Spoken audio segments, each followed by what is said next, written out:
Hey Han, I'm Chloe, and this is the Elbow Carousel tutorial. My mission is to share my passion for pole dancing and make pole dancing easy to learn and accessible. This is the 23rd video of the intermediate pole trick tutorial series. In order to maximize your training out of all the videos, I highly recommend you to start from the very first video of this playlist, as the tricks will be a progression of the video before. The elbow carousel is such a pretty move and a great way to condition your elbow hook position. You have two prerequisites for this move. Your first one is your carousel spin. Your second one, you have three options. You can either do your side sit with the elbow hook, embrace, or either the sad girl. So make sure you watch that before you attempt this one. This video is mirrored for your ease of learning. I'll have a red wristband on my right wrist and my right ankle to indicate the right side of my body if you do get confused of the directions. This video is created for you for informational and educational purposes only, and for you to enjoy learning pole dancing from the comfort of your own home. Please participate at your own risk and don't work beyond your capability, and seek help or spotting when necessary. For any health concerns, please make sure you seek professional medical advice. Ensure to warm up your body before you start this video.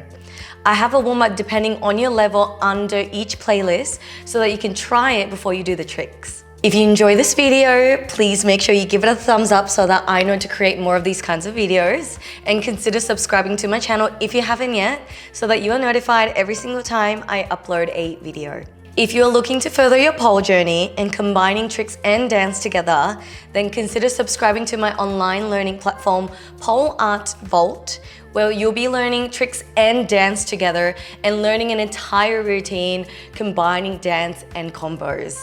You can find the link in the description below for further information. Alrighty, without further ado, let's get into the elbow carousel.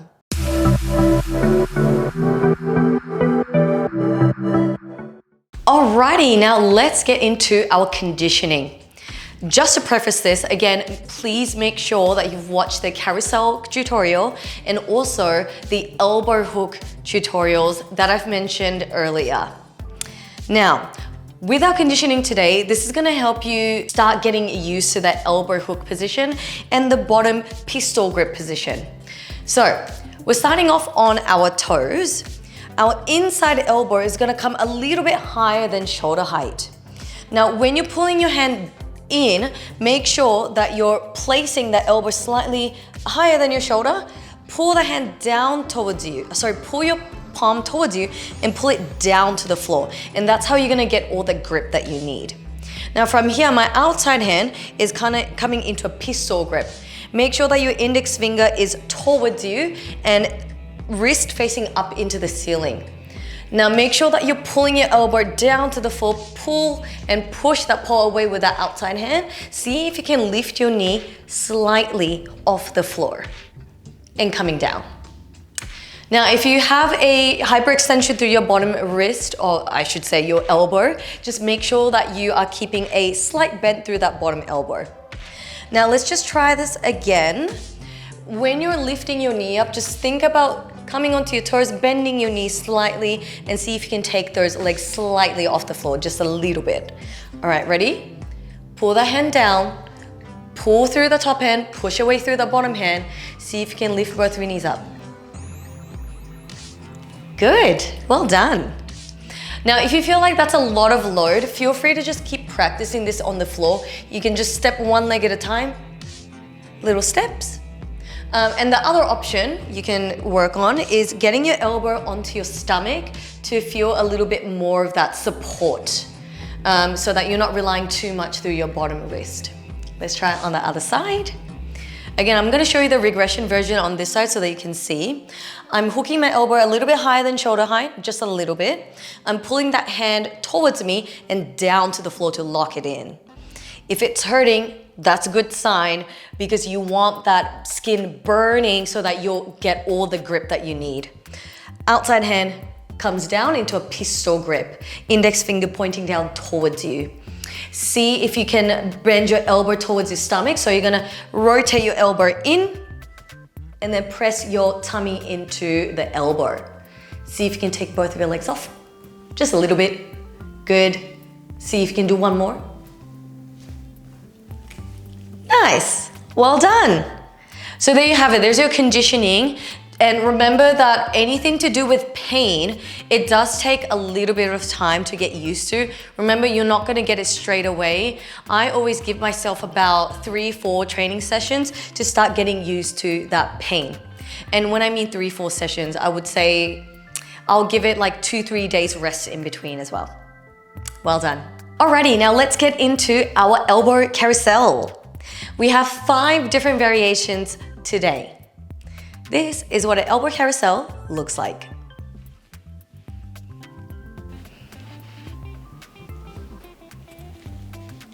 First leg variation, second, third, fourth, and fifth.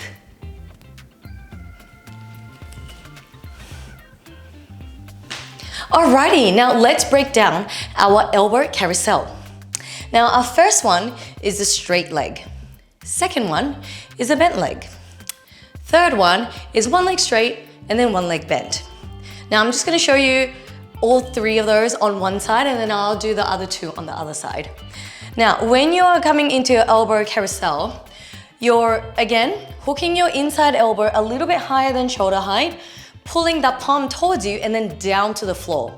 This is how you're gonna get all the grip through your elbow.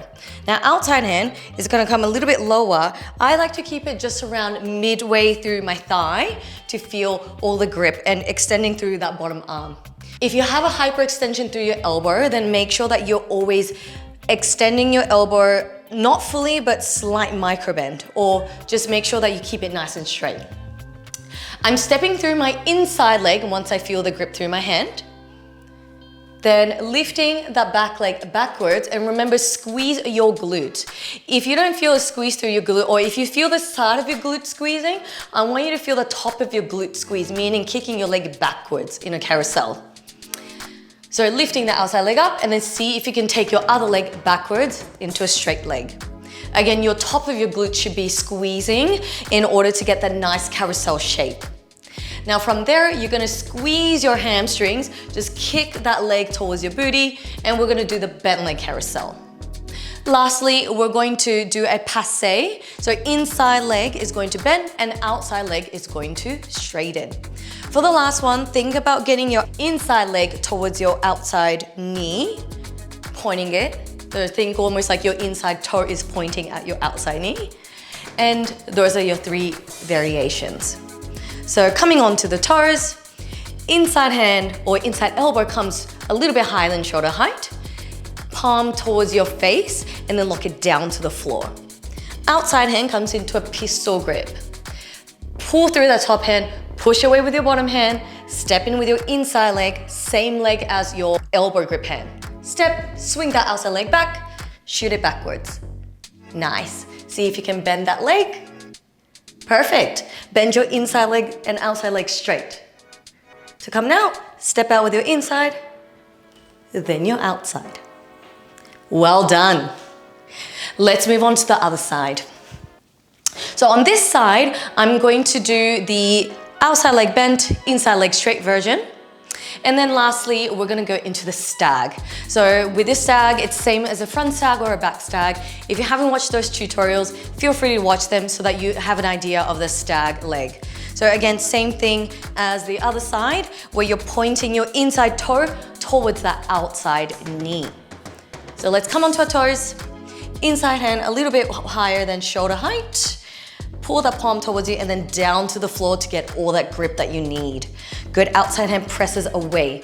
Remember, step in with your inside leg first. And then I'm gonna bend that outside leg, shoot that inside leg. Then I'm gonna stag the legs. To come out, inside leg steps down, then outside leg steps down. Well done. All right, give your elbows a little bit of a pat if they need to. Just remember that anything to do with pain, it does take a little bit of time to understand and feel less pain. So be patient and let's get into our tips and common mistakes. Alrighty, now let's go through our tips and common mistakes. Our first common mistake is our chest. Now, commonly, People think that when you're in the carousel that you're turning your chest towards the pole, but you're actually actively trying to press your chest away from the pole. And that's how you're gonna get a lot of the grip through that elbow and also a really good push through that bottom hand. Now, having said that, you don't want to turn your chest all the way away, otherwise you won't be feeling that bottom hand push anymore. So just ensure that when you're initially setting up, you might have to turn your chest towards the pole, but as soon as you step, think about stepping away from the pole so that you get all the grip you need. And remember to maintain your chest facing away. So all I'm thinking of doing is that the side here, my side of my rib is aligned to the pole. Now, let's just talk about our grip points here. Now, we have two options. You can either, your full variation or your full version is your elbow hook and your bottom hand. However, if you feel that you need that extra grip, then you can also press your elbow into your stomach. So if you remember the conditioning we did initially, that's the regression version that we did. So feel free to use that regression version if you need to for now, and then we can work towards the full progression, which is the elbow and the elbow and the hand. Now, in terms of your grip, I always make sure that I have grip on my elbow. So make sure that you grip up your elbow. With this elbow, there are different types of elbow grips, and this is the bottom elbow version. So when you look at your hand, this part of your elbow is in most need. You actually don't use this part of the elbow, the outer part. So remember that you need this inner part elbow really gripped up. Now, obviously you do need your bottom hand grip as well. So make sure that you grip up your hand, grip up your elbow. If you have dry skin, make sure you get something tacky on your skin. And if you are on the sweaty side, then make sure that you get something that's a little bit more drying to even it out. Now, the other common mistake is your elbow positioning. Now, if your elbow positioning is at shoulder height, you're not gonna get enough pull that you need through your top hand. Make sure that your inside elbow is a little bit higher than your shoulder height, and any higher than that, again, you're not gonna get a lot of grip, so just make sure a little bit higher. I usually think about neck height. Then remember, you're pulling your palm towards you, and then think about as soon as you spot your palm, you want to lock it down so your thumb is facing towards you and then down to the floor. And you can feel the difference that it makes when you're getting into that elbow hook. Now, the other positioning is your bottom hand. Now, ensure that your bottom hand is in a full extension. If your hand is too high, you're not gonna get the push that you need. If your hand is too low, then you're gonna kind of drop into the elbow hook. So just make sure that you have a really good even distribution of pulling through your top hand and pushing away with your bottom hand. Now, the other point of distribution of weight is that because the top elbow is painful, we tend to forget to pull a lot through the top hand. Vice versa, maybe you might be not pushing enough through your bottom hand and pulling too much through your top hand. That's another point. So just ensure that you have an even distribution through your top hand and your bottom hand. The other point with your bottom wrist is, I know some people feel a little bit of pain through their bottom wrist, especially doing Jamilas or anything to do with that bottom hand pistol grip. So if you're finding any sort of pain, firstly, again, remember to pull a lot through your top hand and then stepping down more using your top hand than your bottom hand. Now, the other thing is keeping that bottom wrist neutral. So if you can see a bend through your wrist, or maybe you're overwrapping your wrist as such, this is gonna be a cause of injury, or you might find acute pain through it. So just make sure that your index finger is pointing towards you and this hand doesn't wrap around while you get into the move. Now, the other thing is the stepping down. So remember, when you're stepping down, always step down gently, because if you come out of abrasively, you're gonna put a lot of load on that bottom wrist. So try to pull a little bit more weight through that top elbow so that you're not overloading that bottom wrist. Now, let's talk about our entries and exits for this. Now, we are always stepping in and out through our inside leg. This is the easiest way to remember this. So remember, when you're into your elbow grip, it's the same leg as the elbow grip arm. So I'm stepping through my inside leg, and then when I'm stepping down, I'm always stepping down through my inside leg, then my outside leg. Now, let's also talk about stylizing this move, because there's an elbow carousel and there's also a nice elbow carousel. Now, what I call a nice elbow carousel is being conscious of your head. So I always like to think about looking towards the top of the pole or looking over my outside shoulder down to the floor. Meaning I'm either going to elongate my inside neck, looking down to the floor, or I'm going to look up. So I'm going to elongate the front of my neck.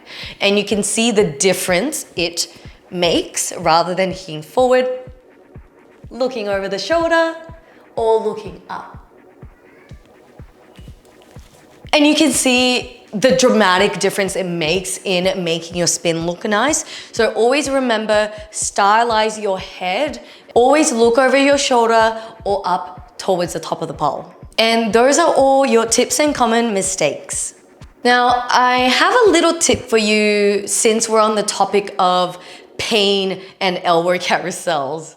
Now, I know this move is painful. It is very painful, and I'm not gonna lie about it, because when I learned it initially, there was no way that I could hold it whatsoever on the first go. And that's something that you wanna know, especially when it comes to painful moves, that you are not gonna get it the first day, and that is okay. Now, even myself now, if I haven't touched an elbow spin or elbow carousel in a while, I would be in pain, and that's totally normal. It's just that it means that you just need to work on it again on a separate day when your elbow is a little bit more conditioned. So just remember, please be kind to yourself. Just remember that moves like this, it takes a little bit of time. All you need to do is just wait a few days, maybe a day or two, just let the swelling subside. Make sure that you apply some sort of cold patch afterwards. So if you need to ice your elbow, go ahead and do that. That would help you with the healing process as well, so that you can jump on the pole straight away, or not straight away, I'll probably wait a few days, but it will help you with alleviating the burn as well. It will subside that pain, swelling, and it'll help you with the healing process. In terms of getting used to the pain, it's really hard to say because it depends on the person, but I would give myself about 3 to 4 sessions or even longer, depending on the parts of my body, to get used to the pain. Then you'll start to be able to focus on other things that aren't painful. Maybe about your leg positioning, maybe looking over the shoulder, the little details that you can add. And remember that these things are not gonna be on the first day. Thank you so much for joining me in the elbow carousel tutorial. I hope you enjoyed it, and I shall see you in the very next tutorial. Bye. A little bit of time to develop. Gosh, I can't talk. Yes, mommy needs to film. I know. Sorry, sweetie.